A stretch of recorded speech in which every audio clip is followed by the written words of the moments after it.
Thank you very much.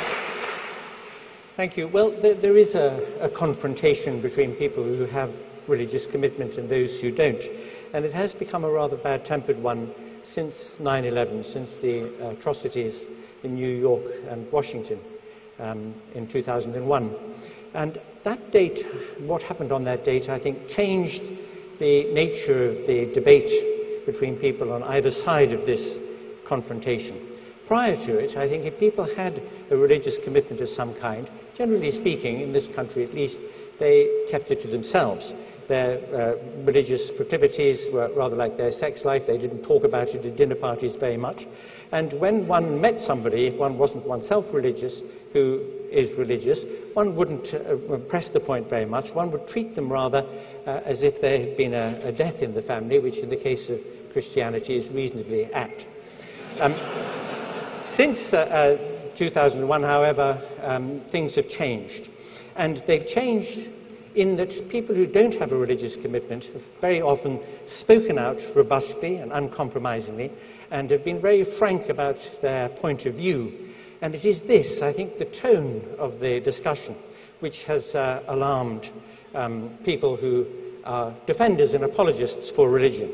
And it puts me in mind, rather, of a cartoon I saw recently, which has two panels. And in the first panel, there is a cleric, and he's brandishing a religious symbol of some kind, as it might be a crucifix if he's a Christian, or a crescent if he's a Muslim.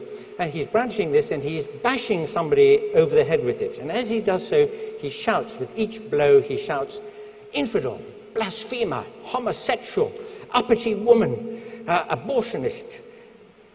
And finally, the person being bashed over the head gets rather exasperated and takes the religious symbol and makes as if to break it over her knee, at which the cleric says, "Hey, hey, hey, respect." And that, I think, absolutely sums up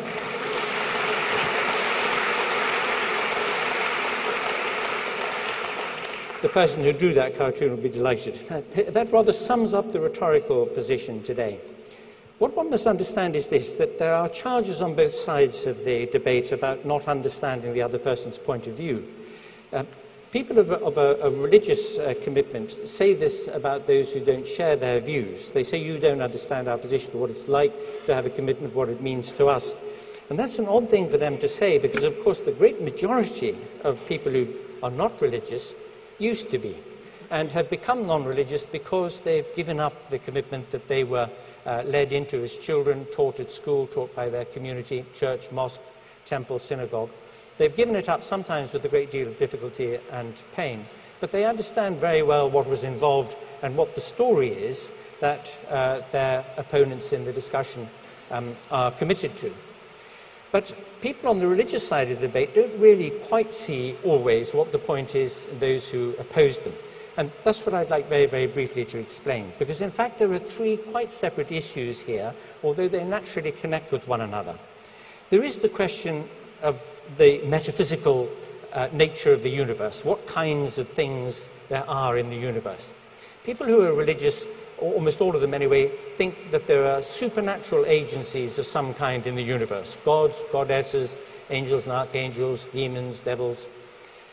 And people who don't share that view are called by religious people atheists. That's a religious term used to describe people who don't share the metaphysics of the religious. Now, I much rather call myself an atheist, or an agoblinist, or an apixiist, and so on, for all the things that I don't believe exist. But if I were to call myself an atheist or an apixiist, it would move me onto the ground of those people who believe in fairies and pixies, as if that was a discussion worth having. My point is that I don't think that there are supernatural agencies in the world on very, very good and considered grounds. Remember that what we take to be the case in the universe has to be proportional to the evidence that we have for it. And in this metaphysical question of what kind of place the universe is, there are very few grounds indeed for thinking that there is anything other than what natural laws reveal to us in all the beauty and excellence of the universe.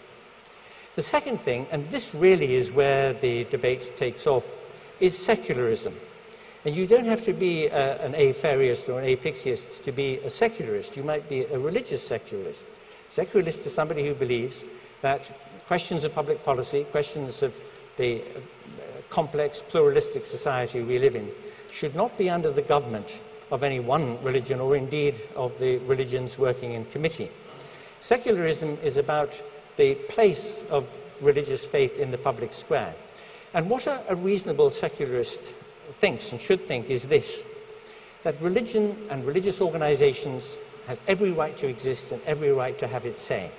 But it has no greater right than any other self-constituted, self-elected interest group in society. A church is like a trades union or a political party or the Women's Institute or the Boy Scouts. It is instituted itself and it's there to put a point of view, entitled to do so. But as it happens all through history, still in our own country today and in many places in the world, religious organizations have a very privileged place in society. They have an amplified voice, much greater than the voice of other organizations in society, with the exception of political parties that succeed in getting their candidates into the legislature. And that I think, is where a good deal of the acerbity enters the debate. I'll give you an example. As you know, President Obama is trying to get some legislation through Congress in Washington at the moment to have a national health care insurance scheme. Just very recently, in the last few days, the Roman Catholic Church, which is a very powerful lobby in the United States, has succeeded in getting a clause accepted by the House of Representatives, which provides that nobody will benefit from this national health insurance scheme in order to get a termination of pregnancy, to get an abortion. It's just one very small example. One could cite many, many examples across many societies. For example, Taliban-governed areas of Afghanistan where women and girls are not allowed education or access to health care and the like, where, thank you, it says speak up, I'm sorry if you can't hear me, where access to social goods of various kinds are denied because of questions of dogma, because a particular religious outlook doesn't favor that way of doing things or thinking about things. And when religious organizations have that impact on the lives of individuals in society, denying women their rightful place in education, denying the opportunity for people to make choices about what happens in their personal lives, where there is too much interference in the public square. And remember, in our own country, we have an established religion which allows representatives of the established church to sit in the legislature and to vote on laws that affect us all. Richard Harries very kindly once had me to lunch in the House of Lords and woke me up to the fact that it's not only the current bishops who can sit in the House of Lords, but a number of former bishops, like Richard himself, who have become life peers. And they have an influence on the laws that are passed in our country. And it's that raises hackles and which makes the discussion of these matters sometimes a pretty robust one. So I mentioned atheism, mentioned secularism there, and finally there is an aspect of the debate which is more or less left out of account altogether. And that is that people who don't have a religious commitment are very often humanist in their outlook, in their ethics. And humanism is a view about the good for human individuals and the good for society, which tries to premise itself on our very best understanding of human nature and the human condition, of how things are for human beings.